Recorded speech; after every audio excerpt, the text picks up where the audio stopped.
Welcome back to another episode of Buckle Up with the Boys here with your host, Drew Billy and Trevor Dinsmore and Nate Stice. How are we doing tonight, fellas? Doing great. Glad to be here. Oh, yeah. Trevor? Sabres are on national television. My busy season's over, and Notre Dame beat USC. I'm having a good weekend. That's a beautiful thing. For all the folks out there, we're going to change the format of the show a little bit. We're going to start off with the pick'ems for this week, 7 of NFL football, and then touch on other news down the line here with some other things. Also, you got to stay around later in the show. Nate and Trevor are going to be testing in trivia. I got harder questions than last week. It probably still won't stump you guys because you guys are just sportsaholics. You know everything. I don't know how to stump you guys. I'm going to have to go to the local library and try to pull some facts from 1900 or something. Yeah.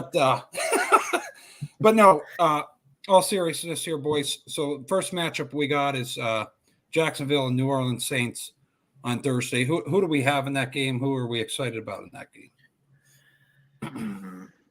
Let me just start out by saying this week's pick of games sucks. I don't even – if I was a better if I was a better, I think I would just take the weekend off because it is just brutal. I was looking at them, and I'm like, man, I don't want to pick a single game. Like all of them are really tough.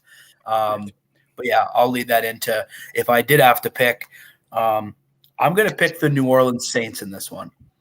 I think that they are due to slow down that high-powered Jacksonville offense in a slugfest. These Thursday night games sometimes are ugly, and there's upsets galore in them.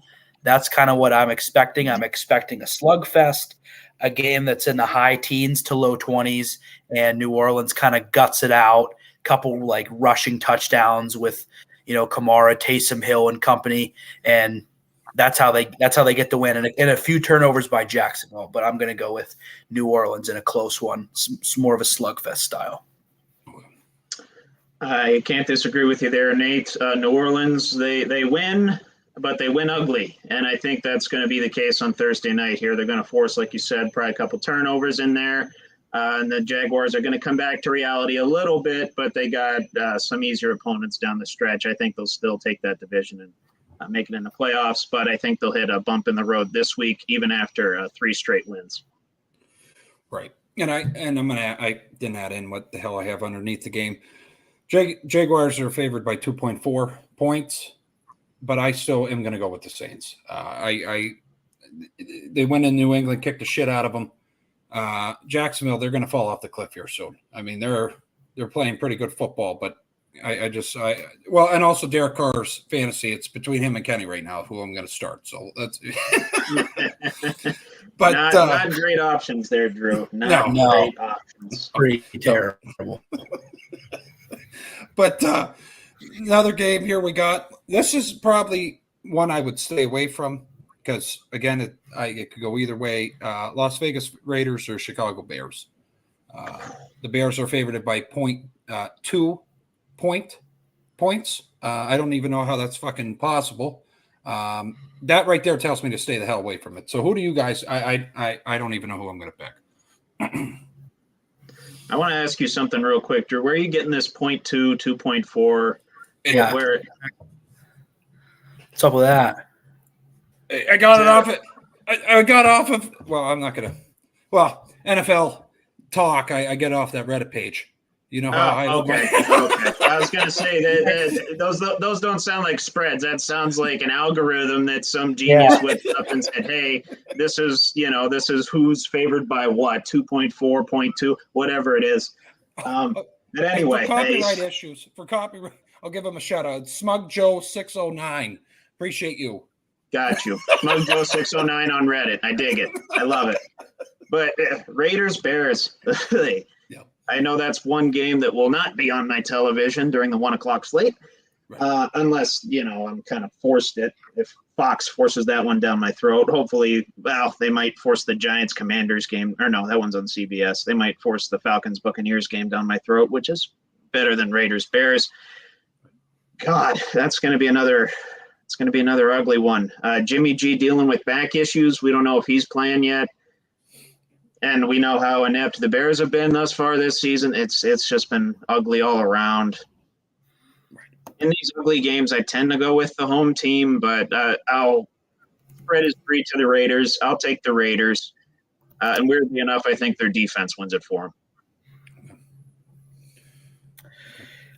Going Bears. Or I'm sorry, I'm going Raiders. For the Bears, we're likely to see Tyson Bagent. If you guys don't know his story, it's a beautiful one. I'm really proud of this kid. I don't know him, but he was an undrafted free agent out of Division II Shepherd University, PSAC kid. He beat out Nathan Peterman for the number 2 position in the Bears quarterback room as an undrafted rookie. And he's in line to get his first NFL start on Sunday. Very happy for him. He is the NCAA leader in passing touchdowns, if I'm not mistaken. Any division, he's the NCAA leader in passing touchdowns. Had the opportunity to transfer to an NCAA FCS or NCAA Division I program with the COVID eligibilities and red shirts and such, but he decided to stay at Shepherd for his last year of eligibility to try to win a national championship. Though that did not go as planned, him getting into the NFL has gone as planned. He's one of the first Division II quarterbacks to make the NFL in a long time. So it doesn't happen every day. There's Division II players around, very much so. There's a good bit of them, linemen, some defensive guys, especially on the Patriots. They got 2 of them that start, which is pretty insane. No, not surprised that the Patriot way finds these guys in the needle in the haystack, the diamond in the rough. But anyways, and it looks like he might face Brian Hoyer. So we got old head versus new head here. And these teams, no matter if Fields and Garoppolo are starting or whoever's starting, they're pretty close. So all that long-windedness to say, I think the Raiders just have a slightly better team at this moment. I think it will be very low scoring and kind of a grinded out sort of way. And I just think that the Raiders are a little tougher on defense right now. So I'm going to go with the Raiders in that one.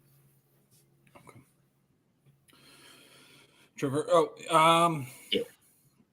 yeah, I mean, honestly, I'm going to say Raiders, but I don't know. That's staying away from that game from a betting perspective. Not touching that with a 10-foot pole. I don't like any of these games. I'm telling you guys. I look through them. I don't like any of these. I know all these games. I think Brutal. I think 10 or 11 of these games are within like 3-point spreads, something like that. It's not a fun week to be a better. No. Nope. And I think the one that's most interesting is the Browns and Colts. Deshaun, we don't know if he's going to be starting. I don't think he is actually, which I still don't understand how that guy's getting away with whatever. Anthony Richardson back? Do we know for this week? That I think is going to stay with me. No, he's. I believe he went to IR, if I'm not mistaken, Nate. So he'll be out for at least 4 games. There's rumors floating around he could have season-ending surgery very soon. So Minshew could be taking the reins for the remainder of the season, if that's the case. I believe in that guy. I'm going to go Colts. I'm going to go Colts on that. What do you boys think? Nate, I'll let you go. DB, I'm with you, buddy. I think that Browns win is such a high note, against the 49ers. The 49ers, though, had 2 devastating injuries in that game, and it took everything, including a Jake Moody shanked field goal in front of all of his family to lose the game. Forgot about that detail. Yeah, so I'm going to pick the Colts. I know the Colts looked really bad last week, but I think they're going to bounce back and beat the Browns this week. I don't know why, but it's just like one of those feelings I have, and I could be dead wrong, but I don't know. It seems like a letdown game for Cleveland coming off such a high. Yes. Yeah, that's exactly what I was going to pick. Coming off the high of having P.J. Walker lead your team to a 2-point win against arguably the best team in the NFL right now. Even though, like you said, Debo, CMC, both hurt during that game, and we don't know their statuses. going into this coming week, although I think CMC is rumored to be starting against the Vikes. He could very well, or he could be out. I believe he's more of a game time decision. But all that to say, I'll take the Colts. I'll take the Colts at home in these very tight, and this is going to be, again, a very probably low scoring in the teens, low 20s, rough and tumble type of a game like it was last week for Cleveland. Mm-hmm. Now, normally I would favor Cleveland in those types of games, but I'm going to kind of reverse the logic of me and my Raiders pick and go with the home team and the Colts. Okay. All right, so we're all Colts on that, all right? All Colts. So one that and I think every Bills fan is probably fearful that watches this, what I'm going to come out with. That's going to be later in the show. But we do have the Bills against the Patriots. If they come out like they did against my mind's going. Who the hell did they just – Giants. If they lay an egg like that, I could see them losing the Patriots, but I'm going to pick Bills. I'm going to be honest. This is – I mean, if there was a lock this weekend, it's the Bills. Okay. The Patriots – worst record since 1995. We weren't even yet. I mean, I don't ever remember the Patriots sucking. I mean, goodness gracious, they had Matt Castle starting the one year, and they just narrowly missed out on the playoffs the year that Brady tore his ACL. I mean, 10-6, yeah. Yeah, I mean, I guess that year with Cam Newton, they weren't great, but they weren't as bad as this year. No way in heck. They were competitive anyway, and they won some games that maybe they shouldn't have won. But this year, they're terrible. They're really, really bad. I've defended them here for weeks. Like, no, they'll figure it out. But no, I can't defend them anymore. I'm going Bills. The Bills owe them a couple whoopings here, man. So I think they're going to run it up on them if they can. I'm going to take Bills big. Yeah, same. I actually, and this was a bet that kind of bit me in the ass. As part of a parlay, I took Bills alt spread minus 16.5 against the Giants. Yes. That obviously did not pan out.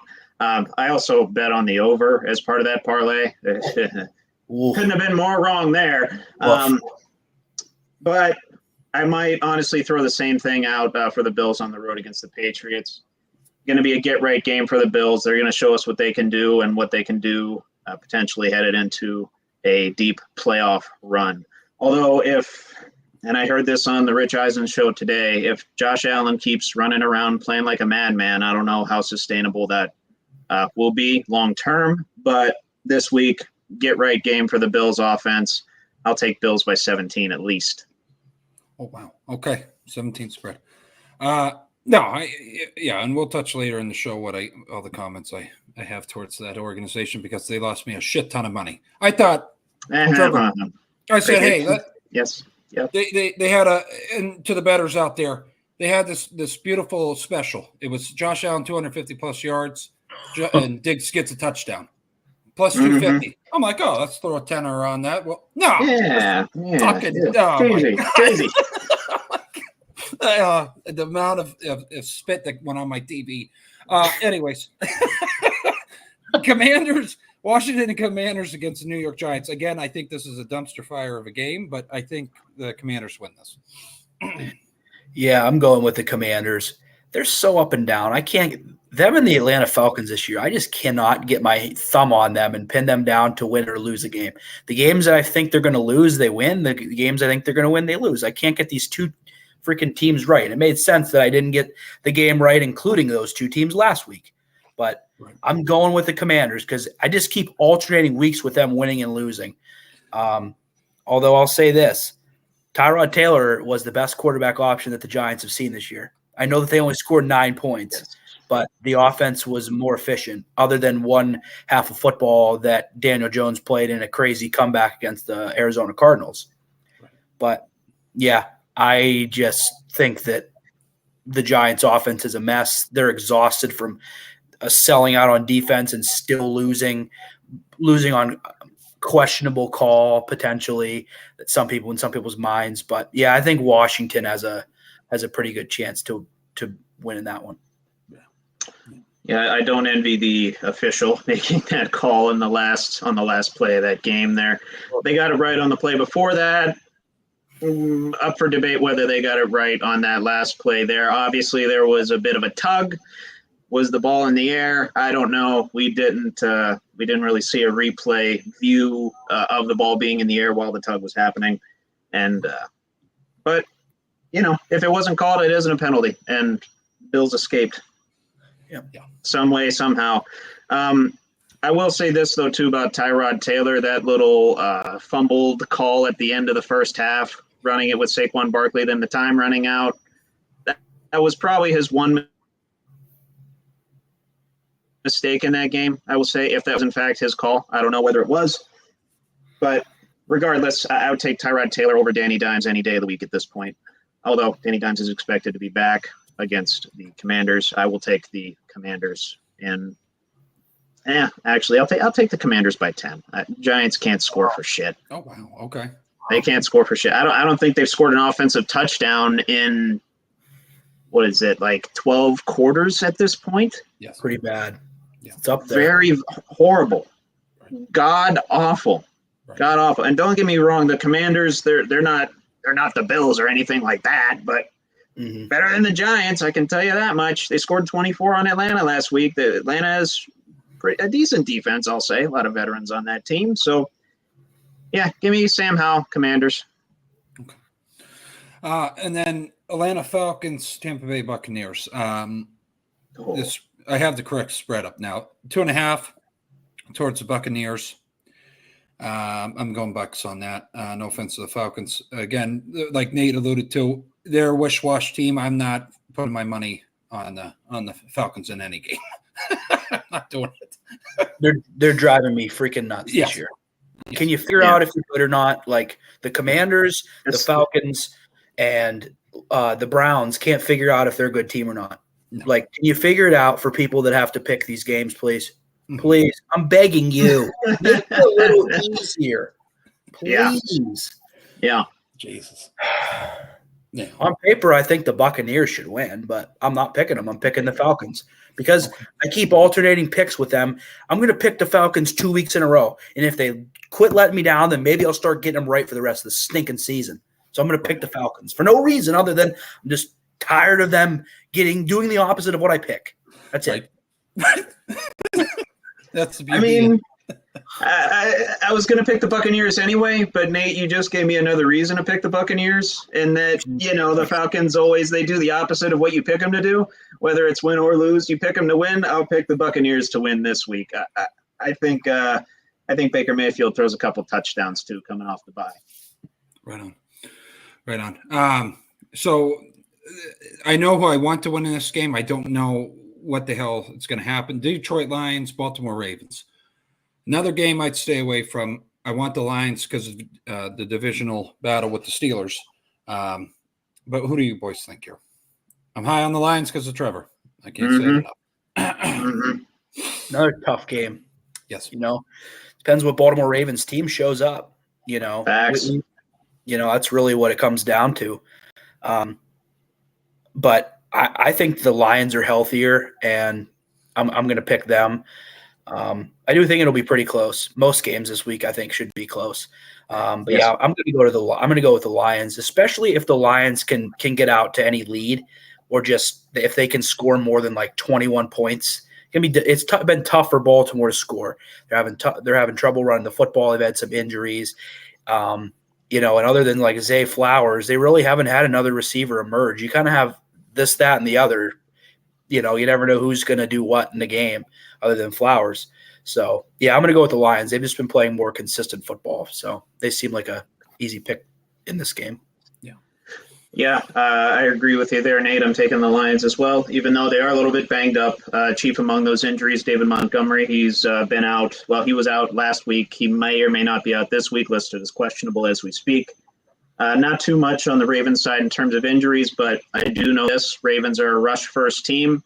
Detroit giving up 64.7 rush yards a game. That's pretty damn low. Yeah.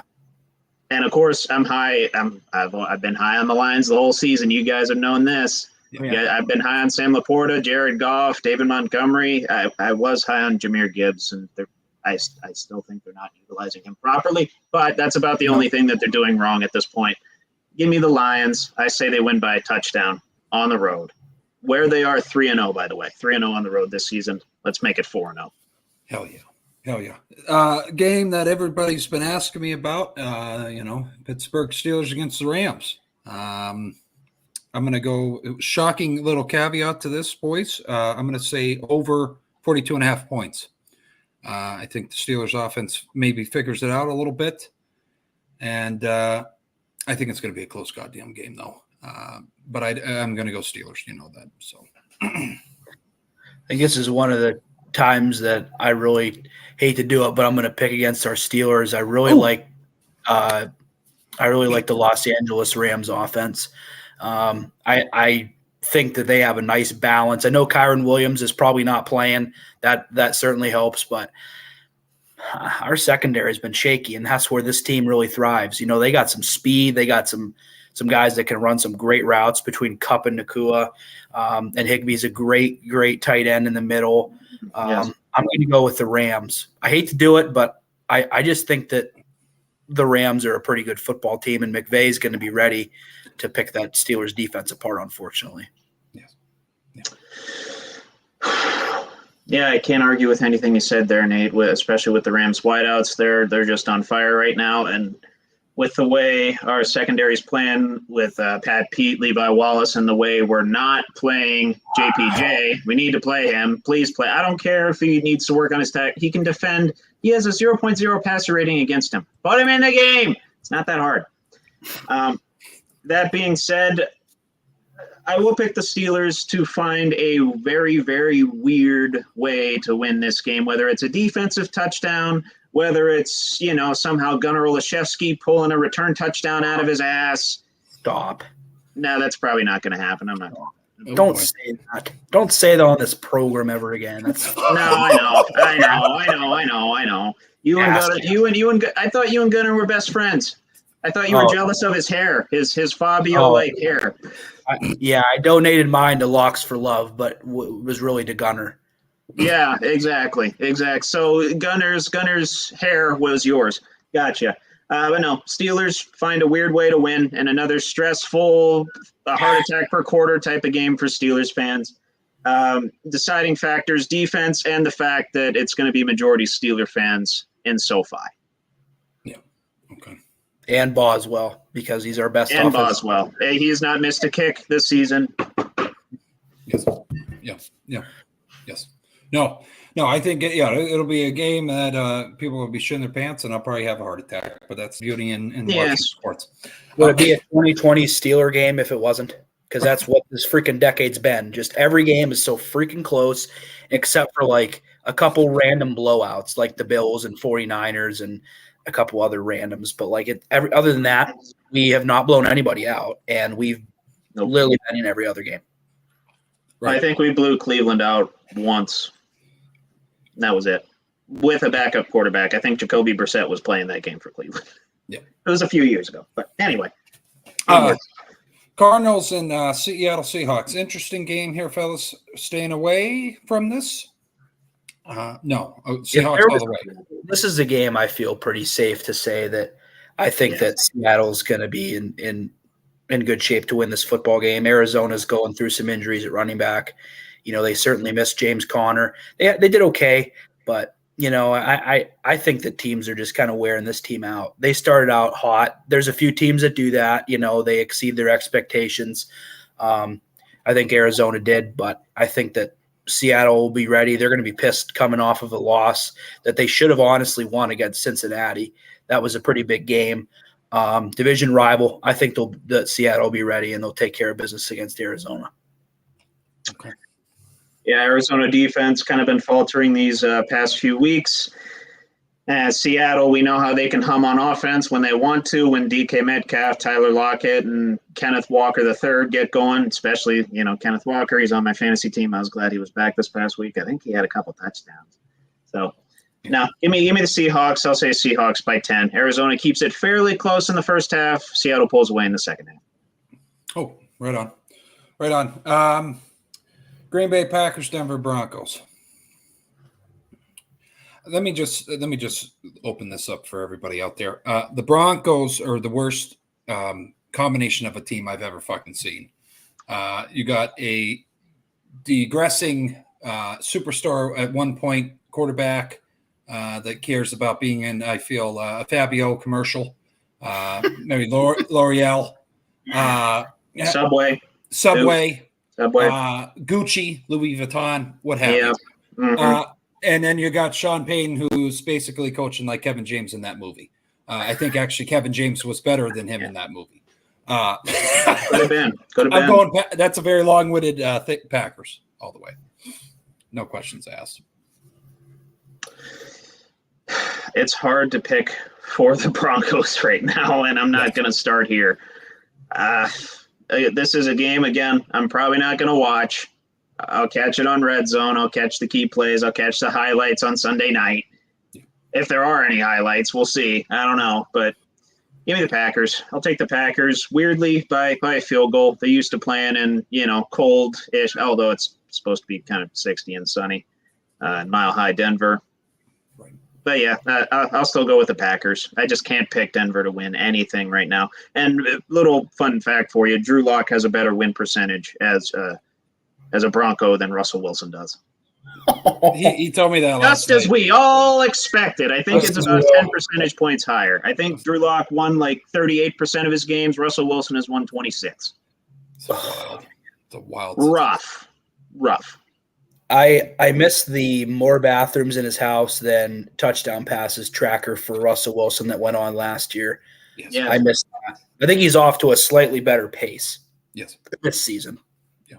Although their team is off to a worse start. Yes. Technically. I don't know why, you guys. I don't know why I'm going to do this. I'm going to pick the Denver Broncos in this game.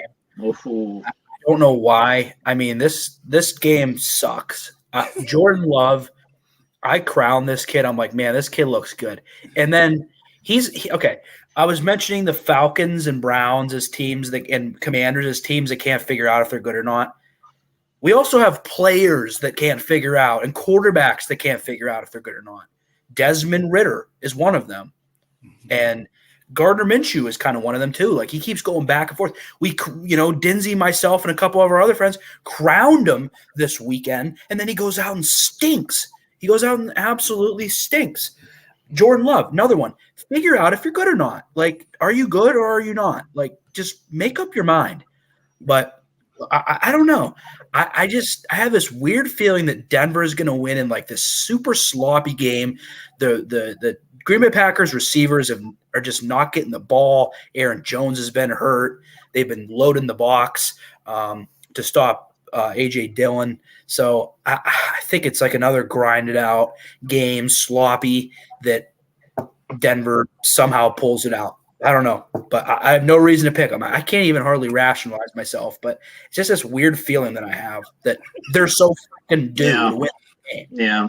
The NFC North stinks. That NFC North stinks. And the AFC West also absolutely stinks. Like, it's just like the Chiefs just get to like waltz to the freaking division. Literally what's happened, it's driving me absolutely nuts. That AFC East for the Patriots was the Patriots division for 20 years and nobody else was good. And now it's happening for the Chiefs that nobody else can be good in the AFC West except for the Chiefs. Yeah. It's driving me nuts. Yeah. So, but anyways, I'm picking Denver. I'm tired of rambling, but I'm picking Denver. No And side note before you pick, Drew, Russell Wilson does have as many passing touchdowns as bathrooms in his house currently.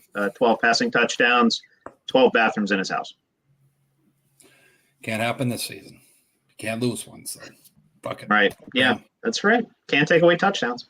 Unless, he has one of the linemen come over and they just absolutely blow up that bathroom. That's the only way that we could have – he can lose bathrooms. He can lose bathrooms. So, well, it wouldn't happen because he doesn't really have any friends to come over to destroy the bathrooms. That's a good point. PR, yes, go through the. That's a good point. Yeah, you better call his agency and his agent, and then have a chance to call from a blocked number so that he can have a conversation with his teammate.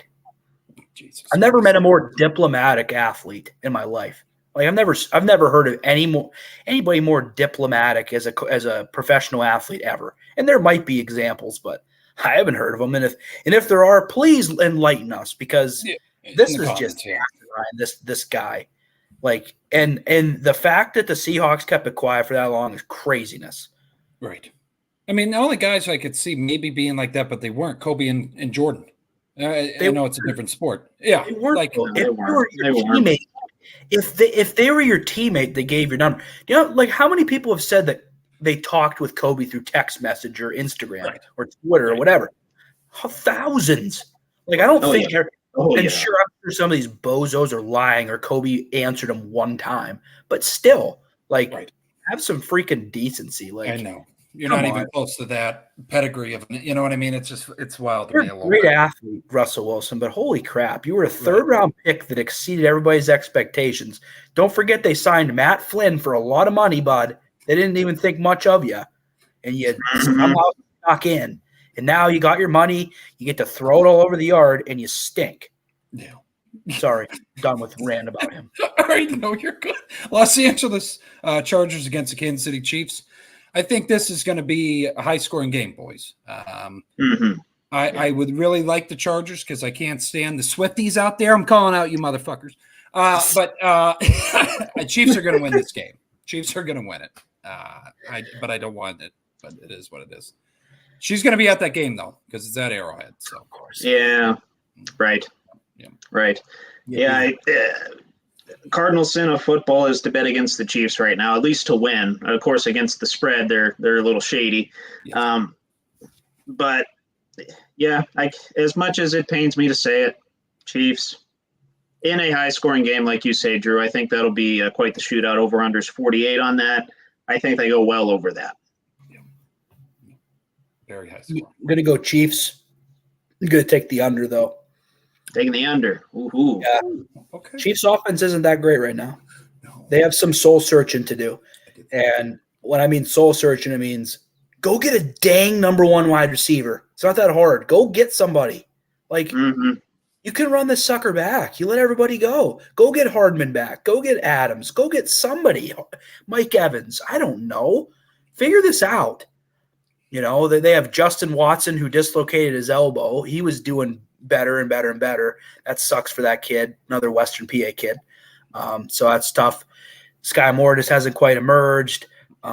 Rice is getting better, but not quite there yet. You got Kelsey with his bum ankle.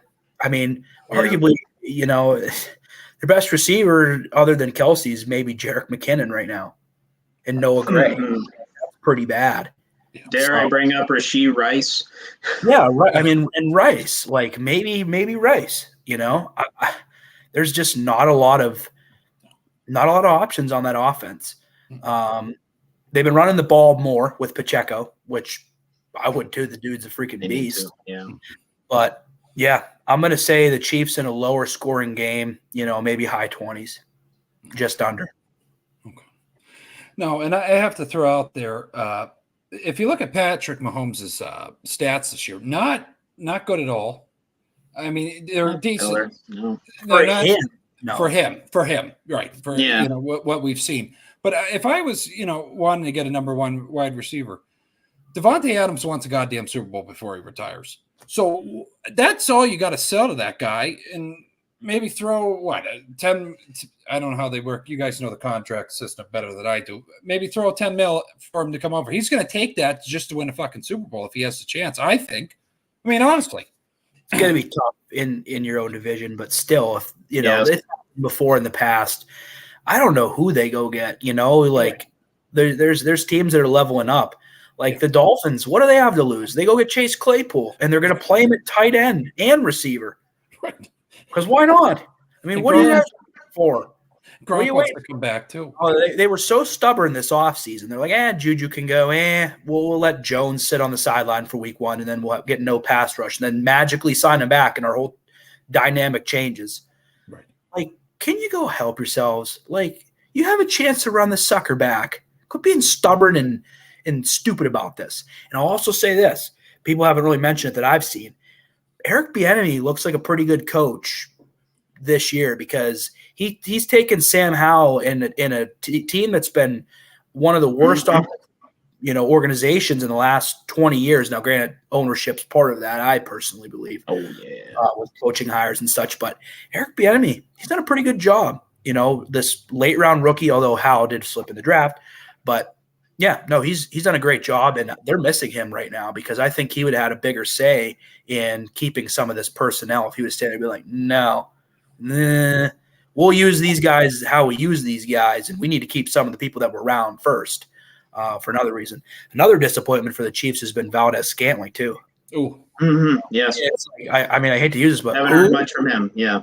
Like, who? Like, people are forgetting about MVS here. Like, this dude, I picked him on my fantasy team. I was like, he's got to be the one that steps up, and he just he was one of my late round flyers coming into the season, and a late round pick in best ball that I was hoping would have some boom weeks. You haven't seen any of them yet. Nothing.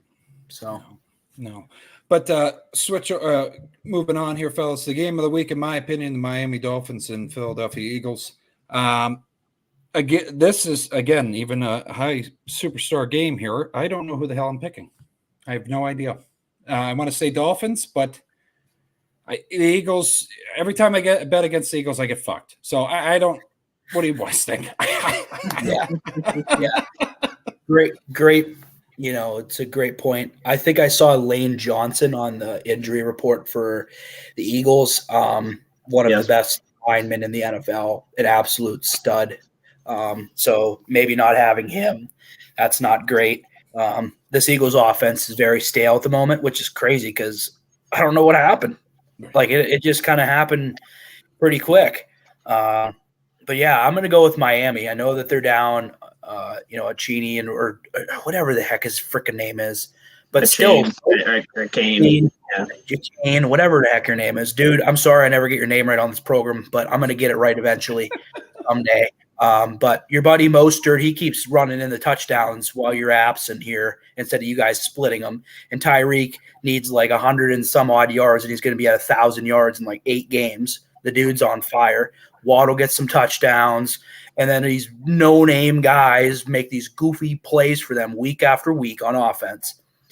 I think that they're just going to outscore them. Like I just think that their offensive firepower is just there, and this team is really about proving themselves. The Eagles have already proved themselves. The Eagles have – here's another thing. The Eagles' schedule is brutal. It is absolutely brutal. Mm-hmm. Like their division's really good. They got a first-place schedule from being a division winner last year. But, like, I think that they're in for a nice little rocky road here. They're going to – have some injuries and lose some games. I think this is one, and I think they're gonna lose in Miami.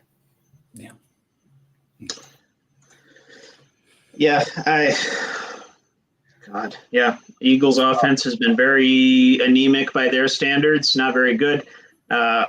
We'll see what Julio Jones does, if anything, to that offense. Probably not a whole lot. But for no other reason other than the fact I'd be picking the Eagles to lose 2 in a row, I will take the Eagles at home.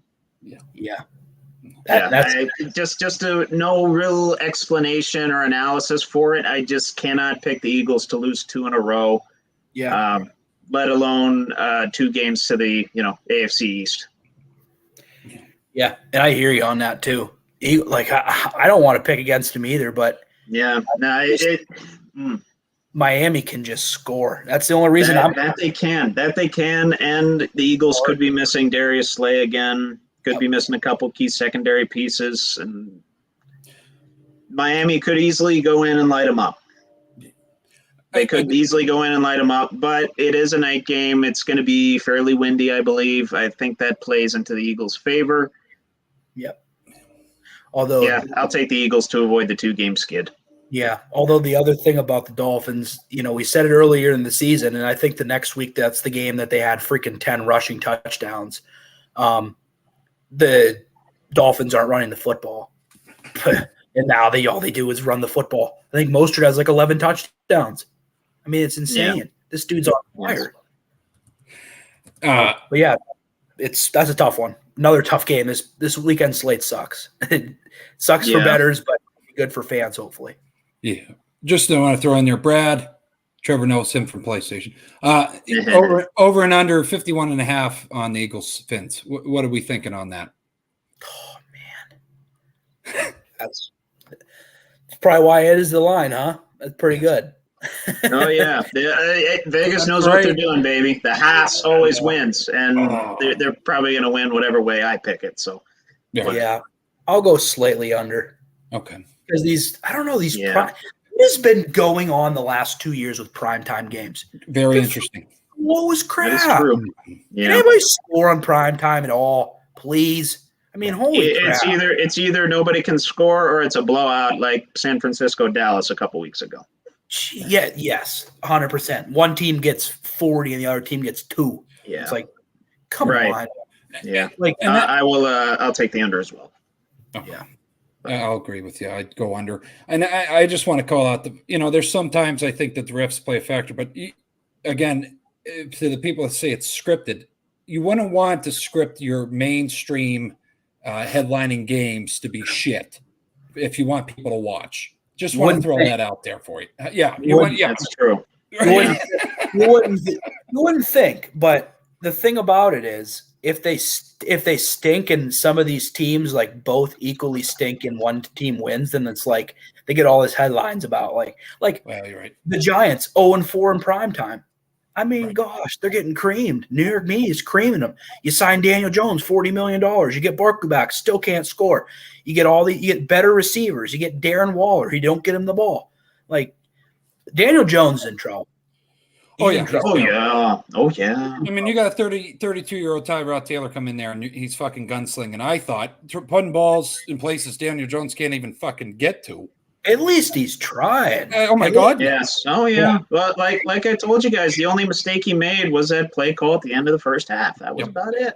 And Dable fucking I've never. Baby, he was heated. No, yeah. He's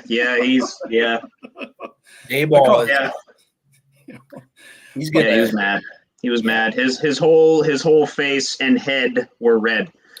Yeah, he needs to eat more spinach, Popeye. I mean, he was hot.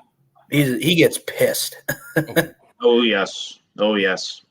And this, I knew I put this one last. Well, it's Monday night game, but I knew this wasn't going to take long. 49ers and Vikings. I think we all kind of. Yeah, I would think 49ers. You don't have Justin Jefferson. You got a crappy defense. You barely beat the freaking Bears. Yeah, I think it's pretty simple. 49ers. I mean, it really does have a little bit of dependency on if Debo and McCaffrey play. Right. But a little bit, yeah. If they don't, I still think that 49ers defense is just going to bottle up that Vikings offense because they're going to be so one-dimensional. Right. Yeah, it could be similar to the Cleveland game we saw last weekend where it's very low scoring, very tight. Spread is 7 to San Francisco. Whether I touch that is very dependent on CMC and Debo playing, like you said, Nate. Right. Vikings 0-3 at home. Yeah, I can't pick. I can't pick against the 49ers right now. I just can't. Even after what I'll call a little bit of a fluky win last week by the Browns over the Niners, I still can't pick against the Niners, especially against the Vikings, who have been the most obvious drop-off candidate probably in the past 20 years. Pretty bad. Yeah, pretty bad. I mean, that was their Super Bowl.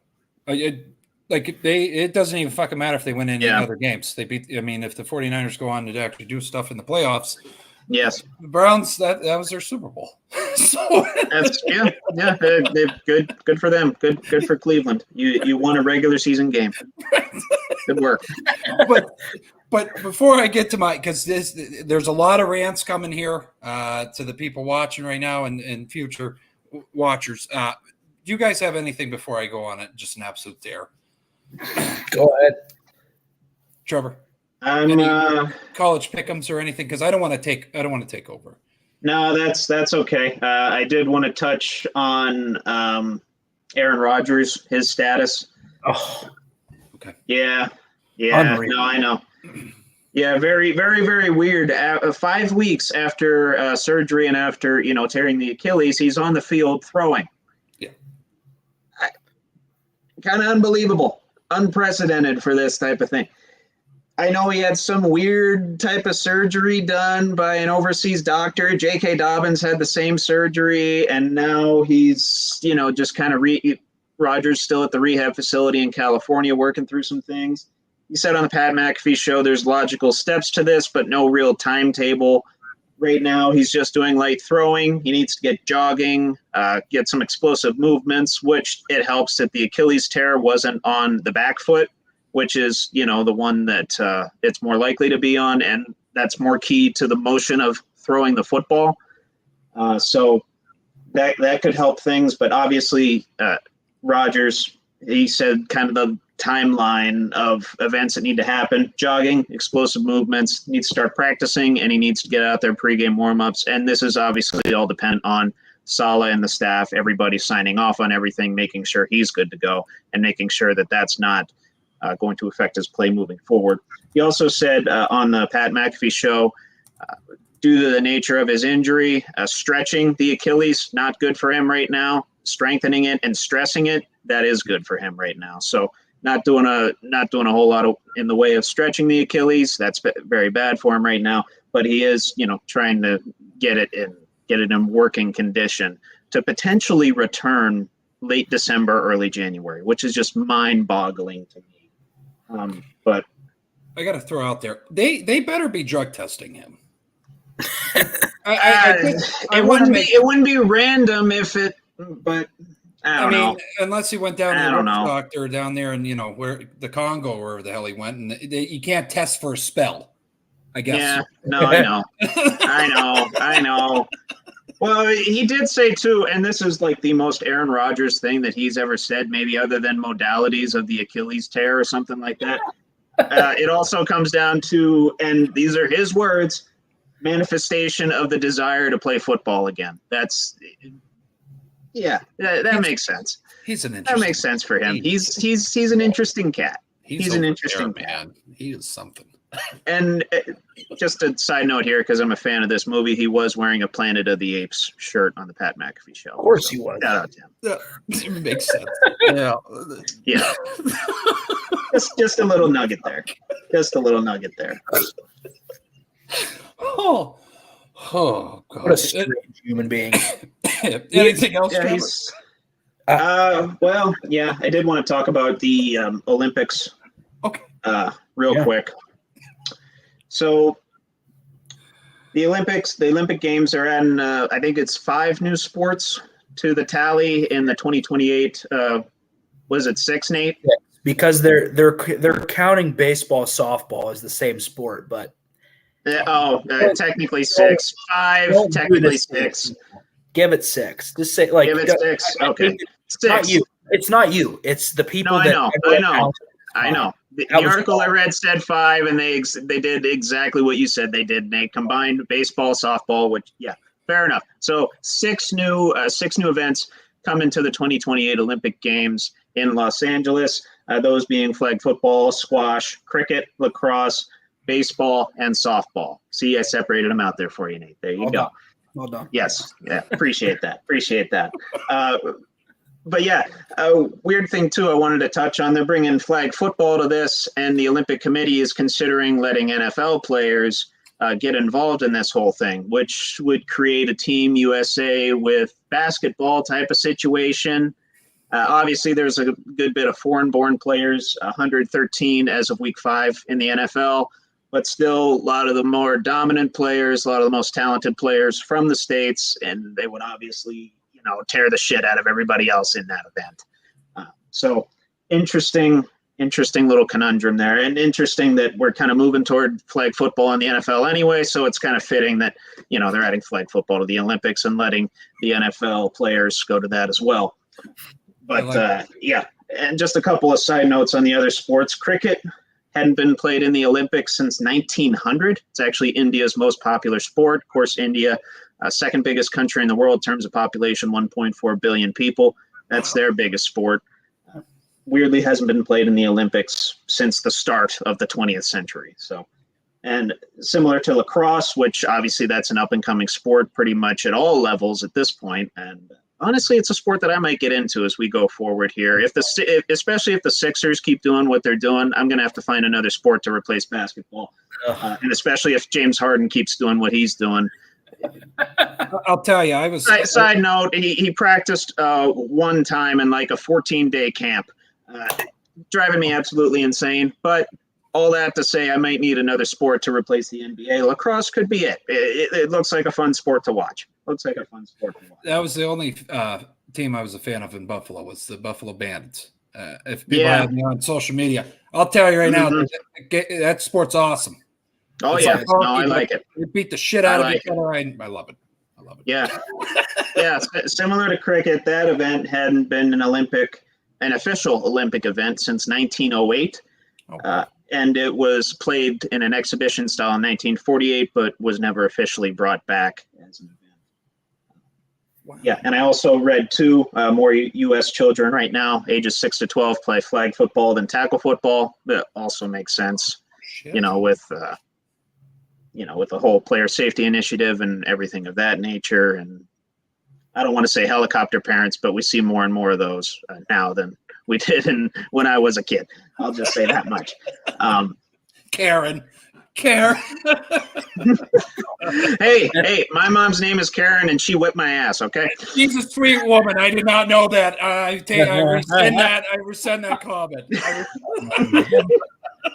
No, but I want to actually touch on that. That's actually, what was that statistic again, Trevor? There with flag football? More children ages 6 to 12 play flag football than actual tackle football, like Pop Warner football. If I see that as Roger Goodell, I would be a little concerned with that. And I wouldn't be. I wouldn't be. We're going to flag football anyway. Well, no, and I wouldn't be either because they're 12 or under. There's a lot of time there. I mean, goodness, I know kids and there's Jason Pierre-Paul didn't play football until he was like 16 or 17 years old. Right. That is true. Like these kids' bodies can develop, and here's the thing. If you're going to play in the NFL, you're a different breed of person. Like you're just born. Correct. Correct. These people, like, in my personal opinion, yes, they all work hard, but they have just like an innate quality of like either competitiveness or genetics that certainly aid them in getting there. Like not everybody is just born to be that physical, that fast, skilled, whatever. Sure, you can work very hard to get there, but like sometimes, in my personal opinion, it's just born in people. So yeah. Oh yes. Sure, it is a little concerning. Yeah. Excuse me. But I also think it's good for safety. You're teaching them all these fundamentals. I just personally believe. So yeah, you're instilling those at a younger age, which is that's a good thing. Definitely a good thing. But yeah, Drew, I was going to move on to a little college football recap and pick 'em. Yep. Obviously, I got to touch on the Fighting Irish. Absolutely thumping the USC Trojans. Thumping's putting it nicely. 48-20. We whooped their candy asses, and I was laughing all the way home, which, I was home anyway, but I was still here. I was laughing. Caleb Williams had what? What did he have? He had 3 turnovers in the first half. 3 turnovers in the first half. Got sacked 6 times. I don't hear anybody in the Pac-12 doing that. Nobody in the Pac-12 second Caleb Williams 6 times. He's just running free, slinging the ball left and right, looking like a Heisman candidate. Well, guess what, Caleb Williams? Michael Penix Jr. is taking your spot now, bud. And obviously it's due to Penix's performance against Oregon, but it's also due to the Fighting Irish whooping your ass in South Bend. That was enjoyable. That was very, very enjoyable. And I said this about the Steelers, and I'm going to say it about the Irish too. You can never have enough whats on your team. And I'm talking about Xavier Watts, who had 3 forced turnovers. One of them he returned for a touchdown on top of 7 tackles. Damn. Audric Estime running for 95 yards. Hartman had to only throw for about 140 yards and 2 touchdowns. That's all he had to do because the defense got us the ball in opposing territory. We didn't have to cross the 50 like the Steelers offense struggled to do against Houston. We were already across the 50. And all we had to do was punch it in, and we did it over and over and over again on our way to a victory that honestly, after this 4-week stretch, has made my season. I don't care what else happens. I don't. Because I talked all the shit. I jumped on the Sam Hartman for Heisman train. Oh hell yeah! You were on that train first, Nate. You got me going on that. I was. Yeah, you were. Yeah, you were. Then I got going on that. I talked all this smack. They lose to Ohio State. They struggle to beat Duke. They lose to Louisville. Here I am sitting miserable. I recall texting you, Nate, and maybe you, Drew, too. The USC game doesn't matter anymore. Good God, was I glad I'm wrong. Well, I'll tell you right now, and it's not just to see, like, to see them lose or anything. Like, you got me so into watch. Like, I watch Penn State and Notre Dame now, like, because I really enjoy watching. You're welcome. I like watching Hartman. I really do. No, I like Hartman. I really enjoy watching him. He's a damn good football player. When he's on. He's fucking on, man. Yeah. Ladies love him. He's got the hair. He's got the beard. Yeah, makes the chicks melt. It's fantastic. He's a perfect human being. He is. Wears his rib around his chest. Yeah, he's a perfect human being. Little weird guy, but it works. It works. That's his weirdest quality.'s all right. He's all right. He's all right. He interviews. I watch interviews. I'm like, this. No. I will say too, tremendous sportsman. That was shown with the whole Riley Leonard business against Duke. Yeah. Never a complaint really about him off the field. No. Oh heck no. And I touched on it. Biggest game of this past weekend in terms of playoff implications. Oregon-Washington came down to the end, just as we all suspected. I thought Washington was going to have the ball last, but then it takes them 2 plays to go down, score a touchdown. Oregon has, minute 25, minute 30 left to go. They go down. We think they're going to tie the game. We're going to get some bonus football, and it's going to run into my Notre Dame game, but thankfully it did not. I wish it would have. Part of me does too. I wanted to see some more. A Pac-12 war. I wanted to see that. But unfortunately, Oregon missed. Game-tying field goal. Game ended. Huskies win. And Penix takes over as the clear Heisman favorite. Minus 125, by the way. Clear Heisman favorite over everybody else right now. Yeah. Four touchdowns, 302 yards, and obviously the game winner. 2 of those touchdowns to Rome Oduns, who's looking like a top 3 receiver coming out of this draft, bar none. Some people are saying he might get drafted over Marvin Harrison. No. I don't think so, but, that's it. That's in the conversation. Yeah, dude's going to play, though. Oh, God. He is good. He has all the tools. Great route runner. You can throw the deep ball to him. You can throw the back shoulder to him. All the tools. All the tools. He just has to bring it up to a professional level. He's going to have a tremendous career on Sundays. But yeah, Bo Nix, still in defeat, had a great performance, 337 yards on 33 of 44 passing. That's 75%, to do some quick math for you. He's completing about 80% of his passes on the season, just for reference. And he also had a couple touchdowns in that game. So game of the week, lived up to the hype. And kudos to the Huskies. I believe they're ranked 6th now, if I'm not mistaken. No, 5th. They bumped up to 5, right outside of the playoff conversation, right behind Florida State as we speak. And then, of course, I got to touch on Penn State. Another cupcake. They beat UMass by 63. That's all I have to say about that. I got to throw this out here. I do not ever, and I love the A10. I got the Bonnie B right behind me, but for fuck's sake, I do not want to ever see an A10 team face a Big Ten. There is no A10 in football. No, correct. There's a reason for that. Like most of the A10 is FCS, and UMass made the jump from FCS to FBS a few years ago, and they're one of 4 unaffiliated teams. They don't have a conference, and they need to go join the FCS and pick a conference. They need to go back. Yeah. You had a Minuteman. You had a Minuteman. Now go back in there and have an hour or a lot of hours because you stay. Yeah. Go back. Yeah. Go back. Goodbye. I mean, thanks for playing, but go back to FCS, please.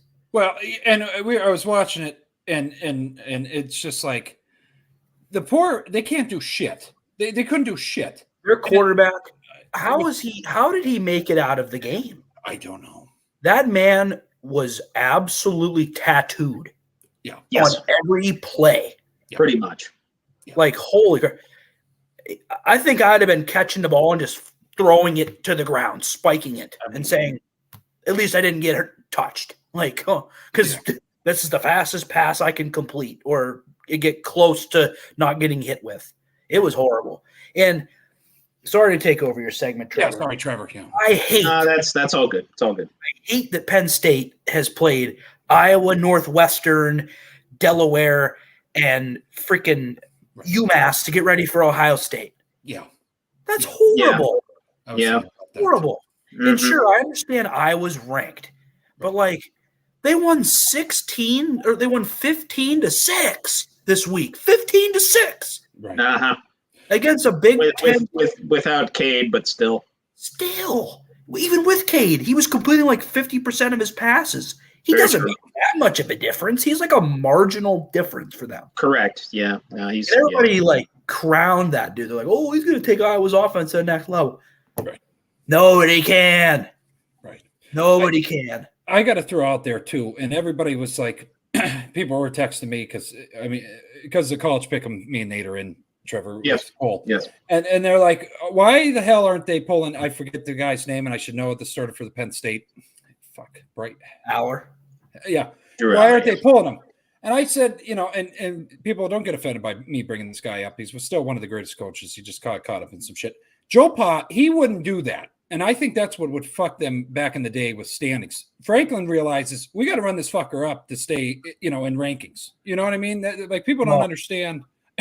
Joe Pa never had a team that could run it up on anybody. They ran the football 40 times. Right. And they had like average quarterbacks that some did okay in the NFL and some didn't even get sniffed pro football. Right. Or they had a cup of coffee. They said, actually, you're our 18th string quarterback. Go file papers and put staples in them and then bring them back. Right. No offense. Right. But yeah, no, those teams were built differently. This team kind of has the run game, smash mouth, but has a little bit of flair. And that's the way college football's evolved too. But, right. Yeah. Right. Sorry to take over your segment. Yeah, sorry, Trevor. Yeah, sorry. All good. All good. Yeah, we'll be talking about Penn State, Ohio State here in a second with Pick'em. I want to save that one for last because I know there's a lot to discuss, even more so than we've already discussed. Right. But, of course, I always like to bring up a couple of unranked matchups in case if there's garbage time with the ranked stuff, you have something to potentially turn on a close game, competitive football, if you guys want to watch it. So James Madison against Randy Moss's alma mater, Marshall. That is 3.5 spread to James Madison University, who are actually 4-2 against the spread this season. They've made a lot of people a lot of money, surprisingly, in their first season in Division I. Yes, Nate? Second season in Division I. Yes, they've been FCS. Oh, okay. Second season in FBS. Thank you very much, Nate. And something I kind of found astounding here, too, JMU limiting opponents to under 43 rushing yards a game, easily tops in the nation. Next closest is Utah at 66.8 yards per game, giving up on the rushing side of things. This is a tricky one to bet on as well because JMU, 4 of their 6 wins have been within a possession.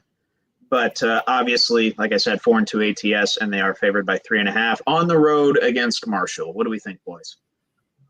I'm looking on here. I'm going to go. I'm going to predecess what I say and say people need to stop sleeping on the Sun Belt Conference. The Sun Belt is really good. Yes, preach, please. It is one of the most up and coming conferences. It is very good football. There are people that get to the NFL regularly. They've had some ranked teams. This is a conference that upsets people too. Like they win some big games. So, shout out to Sun Belt, that conference, those coaches, those athletes, they've really, really improved over the last handful of years, especially. Not that they were bad before, but I'm just saying, I think the Sun Belt's pretty good. That's a really tough game to pick. Oh, yeah. Because James Madison hangs around in most of their games.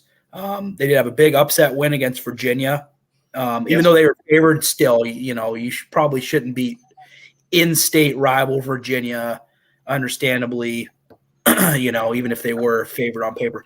I'm going to go Marshall in a really close win because it's at home, and I think Marshall's got a good football team. I think that James Madison, this is when they started to slip last year because the Sun Belt's really good. So I'm gonna say Marshall in a close one because they're at home. Drew, you picked Marshall as well. I'm going to go opposite you guys. I'll take James Madison to stay undefeated. They've been very beneficial to my betting life over these past 6 weeks, and I think they will continue to do so. And again, in a very tight, potentially low-scoring game, especially with, like I said, James Madison potentially shutting the Marshall run offense down, making them, kind of one-dimensional, and see how things go. And another unranked matchup here in the Big Ten, Northwestern at Nebraska. Two very interesting teams in two very interesting states of their program. Obviously, Nebraska trying to dig out of a big hole with Matt Rule, and Northwestern coming off with the whole Scott Fitzgerald era and everything that went along with, all the hazing. And I don't have to get into that. Y'all know what happened. Right. But kind of surprising here. Nebraska favored by 11. They're 3-3 against the spread so far this season. Over/under is 41. And they're averaging a little over 200 yards rushing per game. That's only behind Penn State in the Big Ten, surprisingly. Then they're weirdly, though, they're second to last in the Big Ten in points per game. They're only scoring 19 a game. That's partially due to the fact their first couple of games, they didn't really do a whole lot. Nate, I don't believe they scored an offensive touchdown in their first couple of games. I think they may have scored one offensive touchdown against Colorado. Yeah, that might be right. But I know they were in single digits both of those games, and they've kind of come along since. They won 3 out of their last 4, get to a 3-3 spot. So little credit to them, I suppose. Side note, too, along with the rushing statistics, Northwestern last in the Big Ten in rushing defense. So it's looking like Nebraska could potentially run all over them. With running back, and wait for this name, it's the most Nebraska name of all time, Heinrich Haarberg. I think that's how you say it. That is Heinrich, Haarberg. That's how you spell that last name. He has 352 yards, 3 touchdowns on this season. And I know I'm kind of bashing Northwestern here. Their last couple of wins were squeakers against teams that they probably should have beat by more than 3. An overtime win against Minnesota, and then a 23-20 win last week against Howard. Or no, not last week, 2 weeks ago. Excuse me. I always get screwed when I bet against Nebraska, so I'm going Nebraska. I'm going Nebraska too. That's a good win for Nebraska or for Northwestern beating Minnesota. Minnesota's offense is horrendous. That is true. That is true. They did let up 34 to Minnesota's offense. Yeah. But yeah, I'm going Cornhuskers here. I think that they'll be able to run the football very well. Northwestern's, they're in some deep trouble. Now, coming in this year, Nebraska was too, but they've sort of found their momentum. They just have to figure out this passing attack, and they'll be good in a couple years. They're going on the right track. Northwestern, they got some work to do. Nebraska's an easy pick for me in this one. I agree, and I'll take Nebraska to cover that -11 spread as well. I think they'll just control the game with the ground. Northwestern's just going to have a hard time keeping up. They're going to make them one-dimensional very early, and it's going to be lights out for Northwestern against the Cornhuskers in Nebraska, by the way. Yeah, you don't win there. It's pretty hard to win there. And it is very, very hard to win there, yes. They sell it out every freaking game because it's in the middle of the state, and the only reason their sellout streak ended was because of COVID. You know, good luck. Good luck with that team going into that environment. Not going to be pretty. Oh, yeah. No, for sure. On to a bit more primetime action here. I always have to bring up the SEC. There's always good games in the SEC this time of year. Tennessee at Alabama. Alabama favored by 9.5. Personally, I think that's a lot. Over under 49. Bama coming off of a very slim win against a 2-4 at the time Arkansas team that did not look very good to start the season, but KJ Jefferson had a couple good throws, got him back in the game, and Bama only won by 3. even though, of course, again, I picked them to win by 13.5 plus. Yeah. Rough day, rough weekend of betting, but my team's won, so it offset. It's fine. But anyway, Tennessee has scored 40 plus 2 of their last 3, and their rushing offense leads the SEC 231 rush yards per game. And weirdly, Jalen Milroe and Tommy Rees, that whole offense still just kind of trying to figure things out. Still, especially in the second half of last week's game, they looked unsure of themselves. Very, very interesting. Bama 4-3 against the spread. Tennessee 4-2 against the spread. So 9.5 to Bama in Bama. What do we think? Alabama. Yeah, I'm going to pick Alabama too. Another slugfest. Yes. Slugfest favors Alabama. If it gets out of control and the Tennessee offense goes off, which I doubt it against the Saban defense, then Correct. Tennessee, because Alabama's not coming back. But I think Alabama will control the tempo. They'll set the line of scrimmage. They'll kind of determine the tempo of the game, and they'll kind of milk out a win that gets into the maybe mid to high 20s at the most. Just because Tennessee's defense also stinks out loud. It's pretty bad. So, yeah, I'm going to take Alabama in a closer one. I think it'll be you said 7.5? 9.5. Oh, yeah. Tennessee covers that for sure. Yeah, no, I agree with you. That's what I have too. I have Tennessee losing by, I would say 7, Bama winning by a touchdown. 27-20, I think sounds like a good score.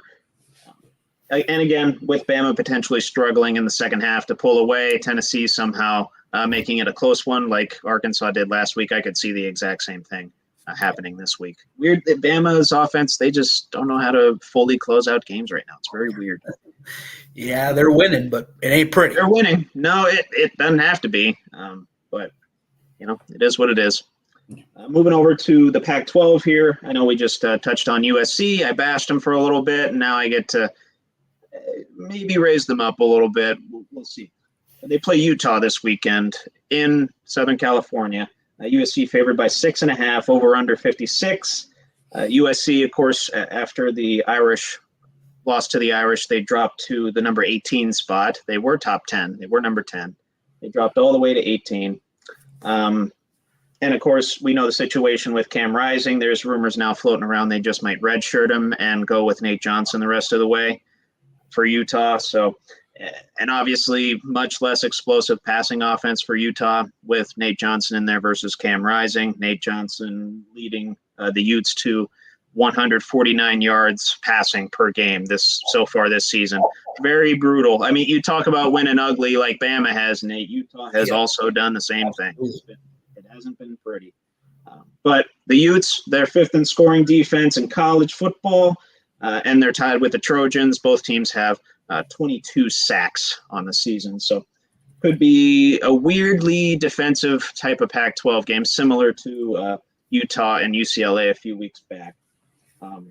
But as we know, USC coming off of a couple of weird games. The very close win against Arizona, I believe that went to triple overtime. 44-41 was the final score in that one. And then, of course, they lost to my Irish. Yeah, I'll say it again. They lost to the Irish. But Utah coming off a big win. Oh, sorry to interrupt you there, Drew. No, I said I knew you were going to be chipper because I was happy. Oh no! Yes, yeah. Hey, I told you it made my season. I don't care what happens. I don't care what happens next. They could blow up South Bend Stadium and then repair it for next season. That made my season. It's fine. That's not going to happen. That's not. We're bowl eligible. We're fine. We're in a bowl game. Doesn't matter. You're good. But anyway, Utah coming off a big win against Cal. They scored a season high 34 in that one. Again, USC favored by 6.5 at home. What do we think? USC. Yeah. This is the determinant of the game. If Utah can slow them down. Yes. And they have done that in the past. They've beaten USC by doing that. but I just think their offense is so hot garbage that they can't continue to slow it down. Notre Dame's got a little bit. Okay, I'll say this. USC is not turning the ball over again like that. No way. This is true. No way. This is true. Five turnovers in that game. There's no way. Like, that cannot happen again. No. Really. Now, I still think Notre Dame was going to win that game. I do, despite the turnovers. I thought that they were going to win it in a slugfest sort of game, but they. Oh yeah. Side note on that. Sorry to interrupt you, Nate. I lost money on that game too, even though Notre Dame won. I picked them to have under 31.5.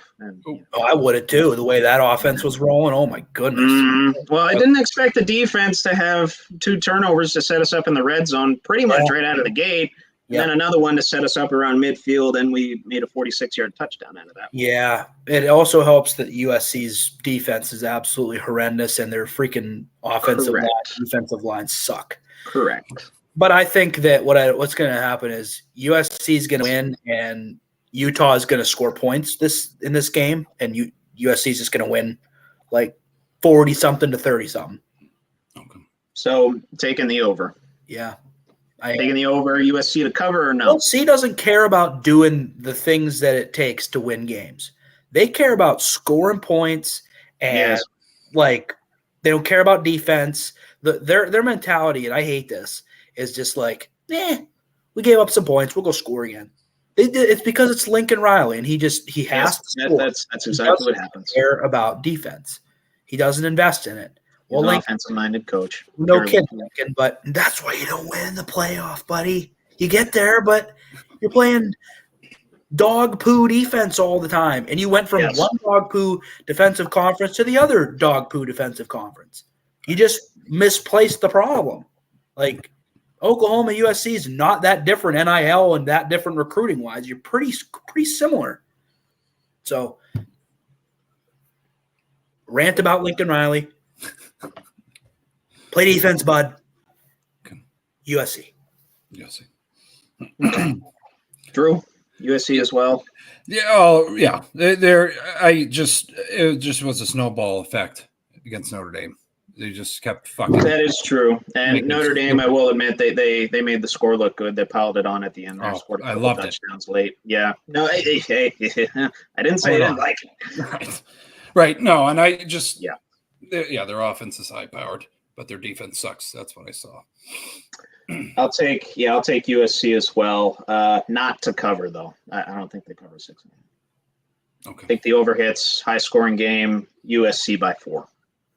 Oh, okay. Yeah. What's up? That's safe. Yeah, I think so. All right, on to the one that we all want to talk about. We're probably going to talk about this for the next 10, 15, 20 minutes. We'll see. Penn State, Ohio State. And I want to get this little nugget out of the way before I rant about the actual game. This game is at noon. Oh, what the fuck? I'm not going to be. This game is at noon. And I have a wedding that starts at 11. A wedding at 11. I don't know. Oh. My cousin, apparently. I won't mention her name, but it's my cousin. So you know what I'm going to be doing? I'm going to be that guy watching the game on the phone during the ceremony because I'm not missing Penn State, Ohio State for the second year in a row. I did it last year. I'm not doing it this year. Right. Enough of that. Actually, on to kind of the analysis here. Penn State, honestly, they've played cupcakes to this point, including Iowa. Iowa is not who we thought they were, obviously. And like you said, Nate, they're exactly who we thought they were. They suck on offense still, and they're going to win games with their defense. That is true. But anyway. The Big Ten West sucks. Yes, anyway. The Big Ten West sucks. Yeah. No, I know. But anyway, obviously this will be Penn State's if not their biggest test, their second biggest test of the season, perhaps behind Michigan, which I believe they play Michigan in 2 weeks? Yep. Is it 2 weeks? November 11th. November 11th. That's right.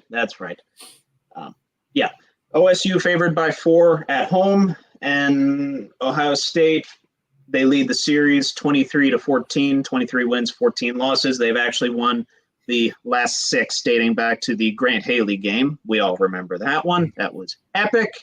Pretty sure State College had a collective orgasm when he went into the end zone, and we vanquished the beast that was Ohio State. But that was the only time Penn State has beaten Ohio State since 2011. Right. Bear that in mind as well. But at the same time, this is arguably the most vulnerable Ohio State team that we've seen in the last decade.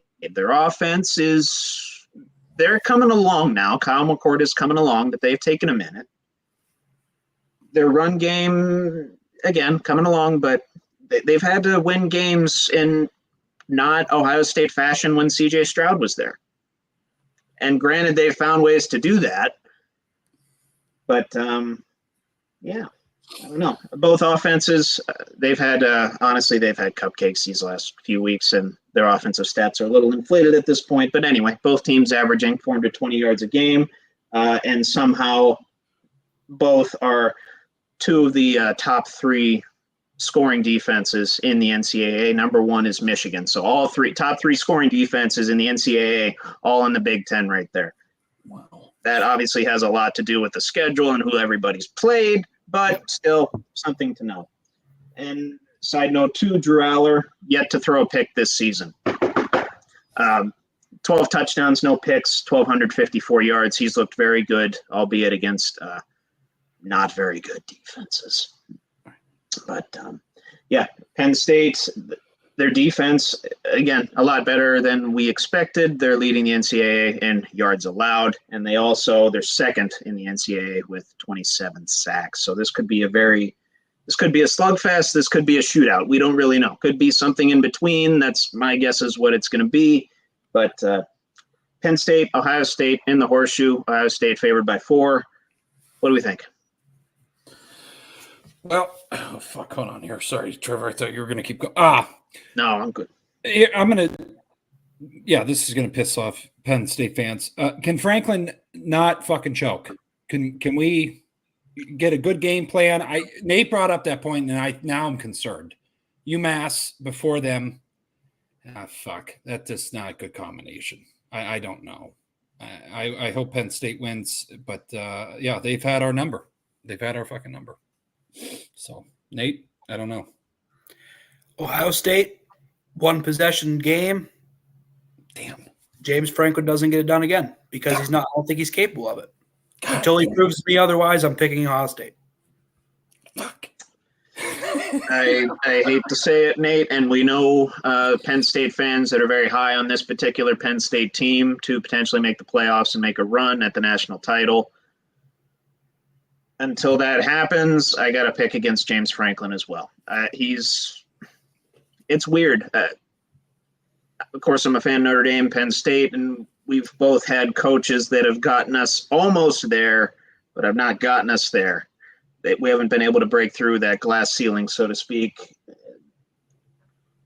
Yeah, I think that continues, and I'll make an advanced pick a few weeks in advance. I think that continues against Michigan as well. Okay. Yeah. I guess I don't want to hijack it here, Trevor, but is it scheme or is it talent? Neither. Or is it just him? It's him. Okay. It is him. Clock management. Okay. Clock management has been a big issue. Okay. It's clock management, and they think that they're going to continue they think that they can beat Ohio State with the same sort of style every single time. Yes.